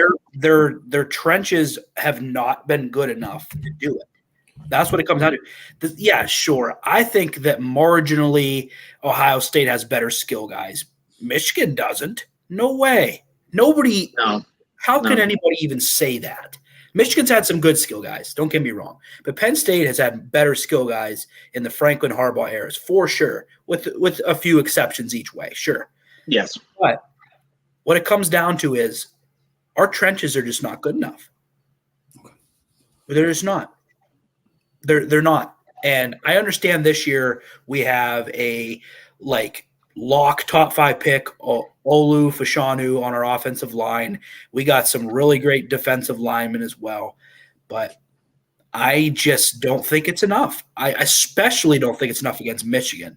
And correct. Yeah. I think talent for talent, you said it, Trevor. I think this team is like right there with them, if not better. But I just think it's like a monkey on someone's back. They just cannot kick it. And it's in the horseshoe, and it'll be close, and Penn State will have their opportunities, but they'll blow it. They'll blow it. They'll be winning. I think they'll be winning. I think they might be winning in the fourth quarter and still blow it again. Oh. Yeah. And it will be a gut-wrenching, painful loss. That is my expectation. And then we will sit there and we'll go, okay, well, we got to beat Michigan now, and we'll take care of business, and we'll get to Michigan, and then we'll get physically dominated again. Yeah, you nailed it, Nate. Especially with the issues on James Franklin, time management, clock management, and preparedness. Yep. You go into these games a little too cocky, a little too overhyped. That's why I'm worried that the cupcake schedule has us, feeling a little bit of BDE heading into this game, and it just worries me. It just worries me. Yep. Ohio State's going to haunt me again, and I mean, who knows? Who knows? Maybe Ryan Day will bring up Joe Pa's name after the fact, and it'll make it even more personal with me, particularly. Jeez. But he had to bring up Lou Holtz, the bastard. Oh, look! He's still going. Fuck you know how much I want Penn State to win, just to vanquish Ohio State, to slay the beast, and to prove that asshole cannot get Ohio State over the top. Amen. I don't think it's going to happen. Love the intensity, Trevor. Love it. That's all I had for college. As long as we're done with that, I figured that was going to be a long-winded one. That is all I had for the evening. All right. Yeah. No. I got some hot takes here. Then we'll go over to trivia. I appreciate everybody still tuning in here at this point. Yeah. So I'm going to throw this out here, Trevor. I brought it up to you last night. Yeah. Is this overreaction or reality for both you guys? Probably the top hot take for this week for me. The 49ers are overusing the shit out of Christian McCaffrey. And they are putting him into the ground like the Panthers did. Would you agree with that, or am I overreacting? I have what is it? A four-word response to that. Okay. Reality, but wouldn't you? Right. Okay. Wouldn't you overuse the shit out of that guy too? Yes, I want him touching the ball every single play, but unfortunately that's not physically possible. Right. He's the best running back in the game, I think, bar none. Mm-hmm. The most versatile back in the game, bar none. And he did that with the Panthers. Now he's doing it with a Super Bowl contender. Yeah. So reality, but we all would do the same thing. I hate it for the guy because McCaffrey was doing so well, and Shanahan said that not McDaniels. God, I don't know much McDaniels would use him, huh? He wouldn't even know what to do with talent if it stared him in the face. That idiot. Anyway, well, without Belichick holding his hand. Anyway, right. Shanahan said that they were going to try to wean him off of being used as much as he was, and didn't look like it to me. They just kept giving it to him. Right. So I don't know. I think that moving forward, they have to find the right mix of McCaffrey and Debo getting the ball out of the backfield, and then some other people mixing it up. They got a couple other backs that are, going to get their chances, but you got to give them 5-7 carries. You have to. If our line's as good as they are, then honestly, it shouldn't matter that much who's running back there. That's a good point. It might be the difference of 7 and 5 yards. Well, if it's a 3rd and 4 and you get 5 or 7, it's not that big of a freaking deal. You're still milking clock. You still got it.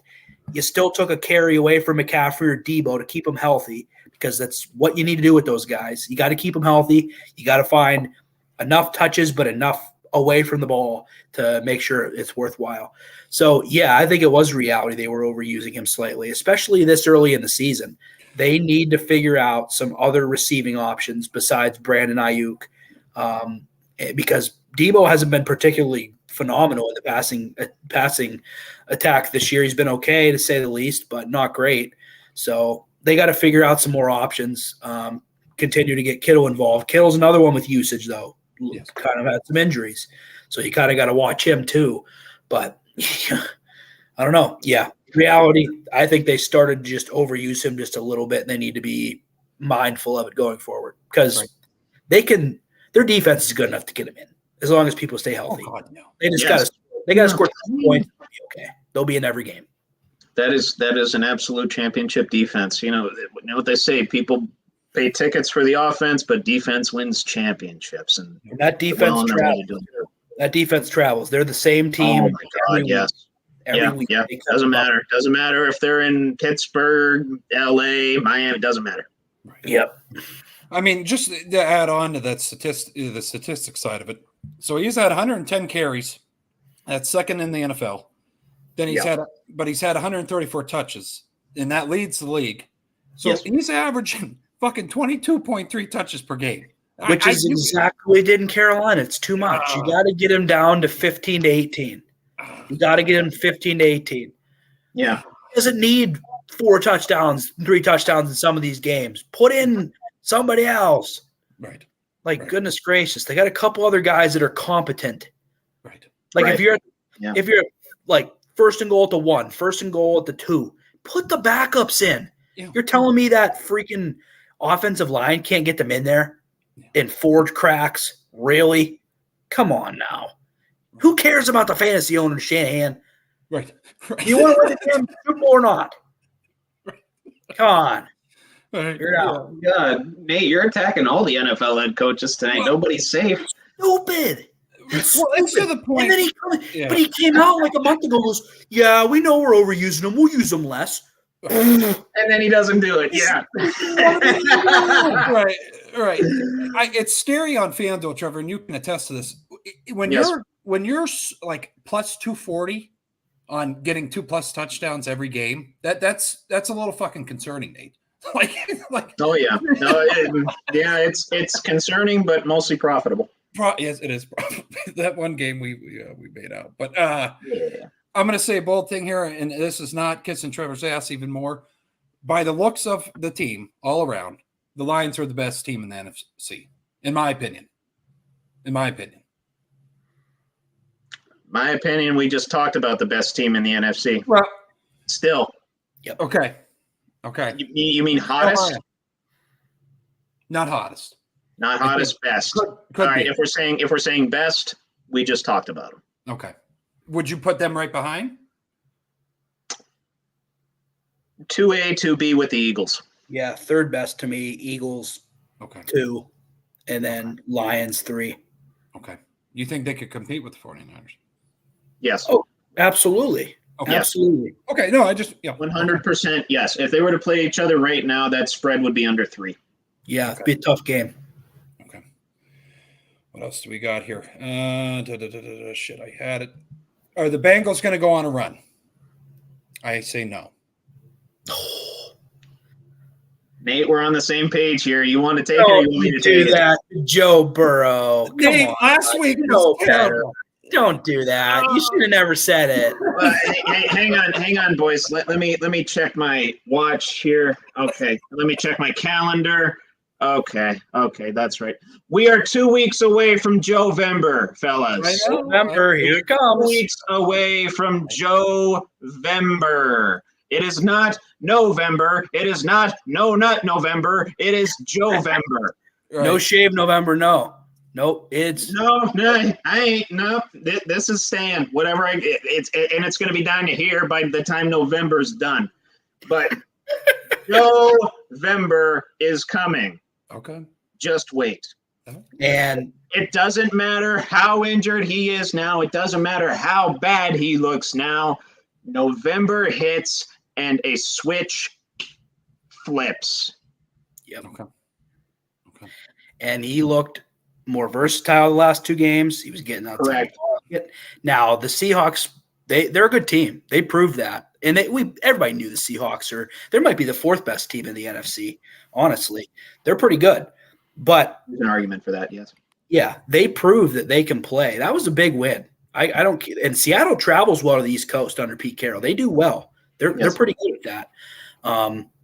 Yeah, that was a big win, and they did enough on offense. Wasn't even great, but Joe Burrow looks better, and he's coming up with the bye week here right before November. Get right, and then my fantasy team's going to hopefully get over the top and quit scoring 68 points a game like they're doing and figure it out. No, but honestly, in that regard, not just attacking Joe, their defense, I don't think is worth anything. They were much better against Seattle than we thought they were going to be. Yeah. Their defense hadn't been great. Their pass rush is good. It really comes down to the pass rush for them because their secondary is not great. Yeah, if they can force pressure, get the QB off his rhythm, which they did with Geno this past week. I don't recall how many, if any, sacks that they had, but I know they were pressuring him a good bit, and they were forcing him to make some bad throws. Yeah. And I'm going to say it now, Jets defense can beat any quarterback in the NFL.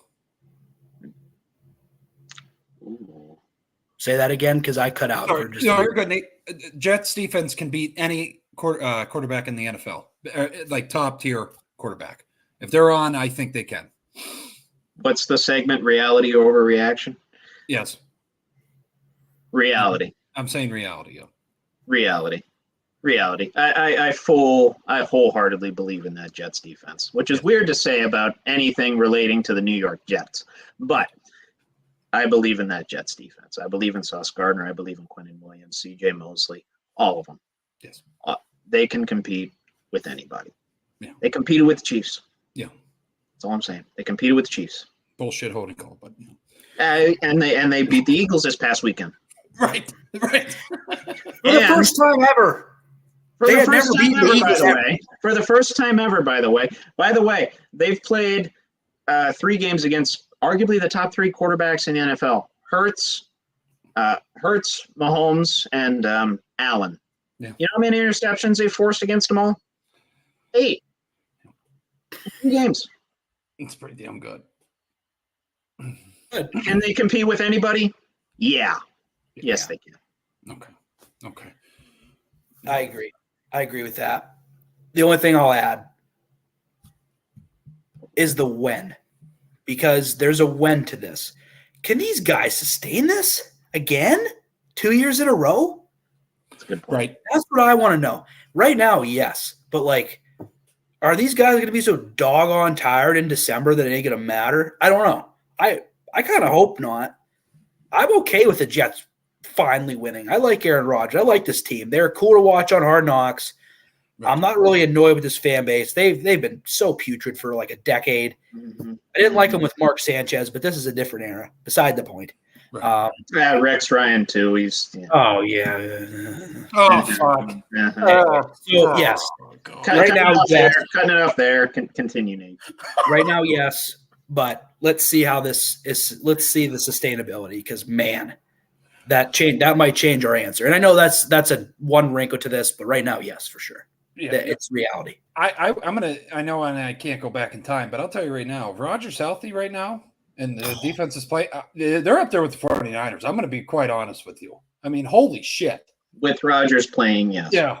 I mean, God damn it. I mean, I could see that. They have that ceiling. They're not there yet, but they have that ceiling. Yeah. If Rodgers is playing. Right. And then last thing I'm going to touch on is the Bills' performance against the Giants. I thought it was putrid. I don't understand what the fuck's wrong with that offense. I have no idea. And that might be a hot take, but I think the Bills, I'm going to say they're going to skimp by winning 10 games. That's how much I don't believe in them. That's my final hot take. I still think that's an overreaction. Okay, that's a reaction too.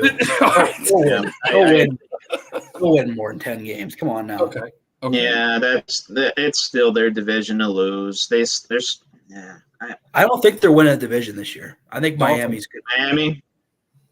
Yeah, because it means more to That's Miami. fair. That's all it means more to Miami. That is true. You're correct, but no, I still think Bills. I'll still pick them to win the division, and like I said, they're going to get right against the Patriots this week. Okay. They'll be fine. Okay. They'll be fine. Like it was ugly, but they won ugly. So, right. And if you win ugly, winning cures everything. Right. Right. Do you think I'm going to throw this out here before trivia? Do you think they should plug in more runs with Josh Allen, Nate, Trevor? Because I'm going to be honest, because they took him out, and it seems like they suck.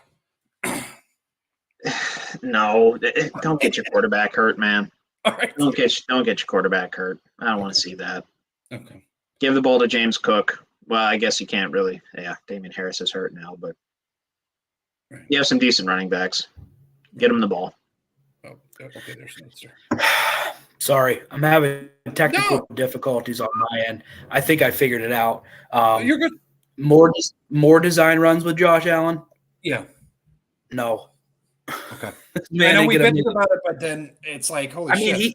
That's how they win, but it's like, I know. can you guys please win the ball with somebody else running it? Like win with Cook and Murray and holy cow. Murray, yeah, that's right. He's on. Poor Damian Harris. That was awful to see that. But anyways, just anybody, please. Please. And like, can you use all these weapons that you have? Like, you have 2 very capable tight ends. You have 3 very capable receivers. Yes. Like, can you freaking figure it out, please? Can you run the ball with somebody else? Quit having to run QB sweep. Who else runs QB sweep? The Ravens don't even run it anymore. Yeah, Ravens run RPO. The Bills run QB sweep. Gosh. And just then, one more ending thought before trivia here. Yes. I told Trevor this statistic that kind of blew my mind. So Bill Belichick, if he loses 9 more games, Nate, he will be the losing most losses as a coach in NFL history. So, I mean, that's a more slap in the face, I think. I want that to fucking happen. Do you guys you think it's going to happen? Oh, yeah. He's going to lose 9 more games. Absolutely. Okay. And Jeff Fisher will be one of the coaches that will be happy about having to not be in that category anymore. Right. Mm-hmm. So, I think Jeff Fisher went 500 in his career and had the most losses in NFL history, if I'm not mistaken. Regular season. Yep. Yeah, but here's the thing. If you coach for that long, you're going to lose for that long, along with win. Like, you must have won, too, to keep your job. Right. Enough. Right. So, yeah, when you have that many opportunities, you're going to lose. Right. And Trevor brought up a fair point, too. The Browns era wasn't the best. Oh. So. No, it was not. No. And what was even worse was his Jets era. Oh, okay. Because it lasted for 2 days. Oh, geez. I didn't even know he was a coach for the Jets. Oh, yeah. Oh, no shit. Yes. Yeah. They hired him on a cloudy day in 2000, I think, Nate. And then 2 days later, he's like, I'm resigning as the head coach of the New York Jets. Was it 9? It was 98 or 99, I think. Oh, yes. Yeah, because 2000, he was head coach of the – yeah. Okay. Right. Yeah, he had a season of Bledsoe for the Patriots before Brady came along. Season and a half of Bledsoe. Yeah, of Drew. Yep. And then Bledsoe came back and like played in the playoffs a little bit because Brady got hurt, and then Brady won the Super Bowl. Yeah. Blah. Also, currently Jeff Fisher, Dan Reeves both tied for most losses. And Reeves would coach for forever too. So. Yes, exactly. That's just a product. He won a good bit, but again, more product of him coaching for a long time. Same thing with Belichick. He's just coached forever, and you're going to lose a little bit. But, switching over here, boys, trivia. We got a little harder questions here. If you guys still get these answers, I'm going to shit my pants in amazement. I dug all last night before I got on with Trevor on PlayStation there to find these questions. So I didn't look at all. I swear. Trevor, I don't know if you did. Hopefully you did. I did not. I didn't look at the script at all. I looked at the script. I scrolled down, and then once I saw questions, I'm like, nope, scroll back up. I knew they were in there, so I didn't even look. Yep. Oh, okay. Can you hear me? Okay. Yeah. Yep. You were just muted. You were good. Who has the most interceptions in the NFL all time? Paul Krause, Trevor, do you know the number on that? 81. How the fuck? People always talk about that defensive line. They never talk about Paul Krause. Who has the most sacks in the NFL all time? Reggie White. Bruce Smith, right? Okay. Only one with 200. Right. Yeah. Gets the number. Yeah. Bruce Oh, Smith. Side note: Rod Woodson has the most pick sixes in NFL history. If you guys get this, I forget the number, but I'm going to jump out the window behind me here if you get this. Okay. How much does the Lombardi Trophy weigh? 5 pounds. It's got to be more than that. There's got to be some. Trevor's close. I was going to say, it can't be terribly heavy. I know it's like dense, but it's not huge. Is it 15? Little too high on that one, Nate. Okay. 7. 7? How the still? You guys are. Is there any significance of why it's 7 that you know of? Because I was thinking 15. I could look for no apparent reason. Here, I'll throw out this. Maybe for Bart. That's literally what I'm like. They pick a 15 for Bart because he won the first one. I don't know. I don't know. Or if it was just how many championships did Lombardi win in total? Because I know he won a few before the Super Bowl era. Yeah, I don't know the titles with Super Bowls. I think he won the first 2 Super Bowls, right? Correct. Yeah. I don't know with the titles, but more than 2. No, I know more than 2. I know. I want to say it's 5. Yeah, 5. I'm gonna say 7. Maybe that's why it's 7.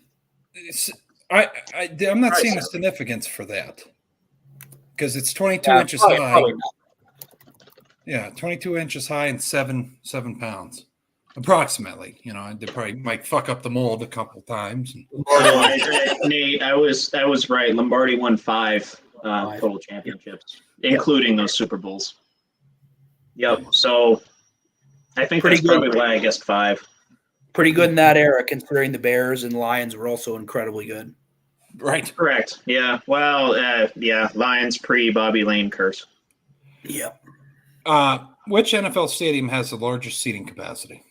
MetLife. God. Yeah. New York. Wow. New Jersey, technically. New Jersey. New Jersey. When was the first ever football game played?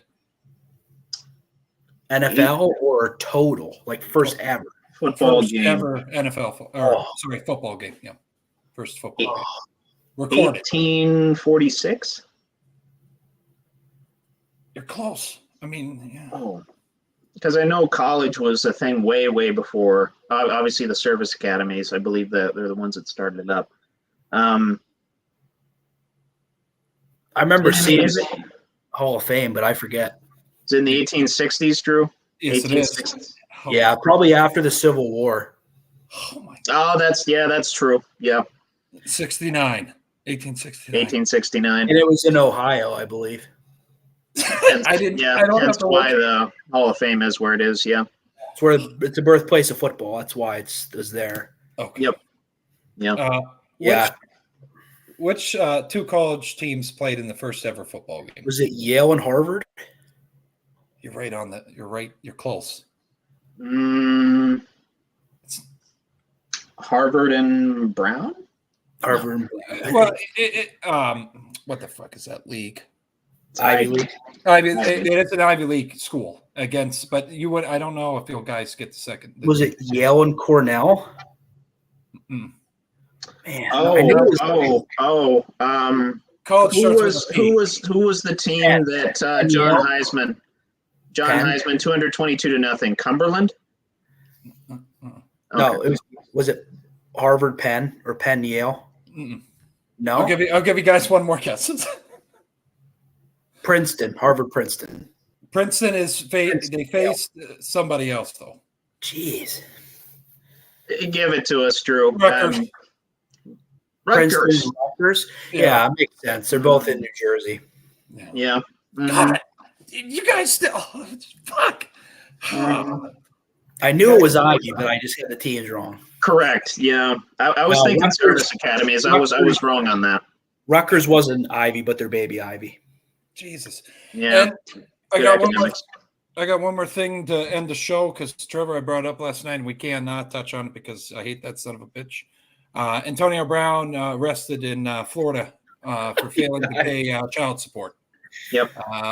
Guy just keeps on losing. Real quick, Drew, was that it for trivia? Oh, that's it for trivia. Okay. Yeah. Antonio Brown. Yeah. The guy just keeps going down. Yeah. If it's not one thing, it's another. If it's not giving his pants with his cell phone in it to a guy at a random concert and walking home in his underwear, it's him failing to pay however much he has to pay in child support and going to the clink. Just hope the man learns, but it doesn't seem like I hate to say it. I think we're past the point of him learning anything. Yeah, me too. I'm to the point that I'm worried that he's just going to put someone seriously in danger. That's he already has. Well, I mean the girlfriend, but serious. Well, no, he threw a brick through a truck driver's window. Wait, what you said? You remember that? He threw a brick through a truck driver's window. Oh, I forgot about that. Yes. Yes. He did that too. Yeah, I forgot about that. There's just been so much in the saga that you just. No, I know, but. Yeah, we're past the point of no return with that guy. It's again unfortunate, but. Yeah, Tomlin gets an award for keeping him under wraps all those years. He has to. Yeah. Yeah, but anything else, fellas, that we gotta? No, that was such a weird way to end it after trivia. Really good, right? Yeah, you had to bring that up. But really good questions. I'm hoping we can do that more going forward. I think those were pretty good. Okay. Definitely. I did not know the interception one at all. I'm glad Trevor knew that. So. Yeah, I know. I knew Paul Krause was a leader. Night Train Lane, Rod Woodson are up there. Yeah, but anyway. Yeah, no, it was a pleasure. We'll have trivia next week. Yeah, I don't know why. I think I wanted to throw Antonio before trivia, and I just said, "Fuck it, let's just throw it." I want to say, I just want to talk a little shit. Yeah, you had to. Yeah, it's all good. It's all good. But could not bring him up. No, it was another great episode with the boys here. We'll be back next week for another episode. Try to work on getting some giveaways for you people out there. Maybe reach out to some other guys, add them on to the show with us here. No, it was another great episode with you guys, and we appreciate everybody watching. So have a good day, have a good night. God bless. Stay safe out there. Again, if you want a T-shirt, I almost forgot. If you want a T-shirt, get a hold of me.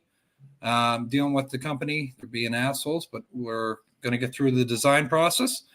Anyways, all gas, no brakes, and we'll see you next week for another episode. Appreciate you, boys.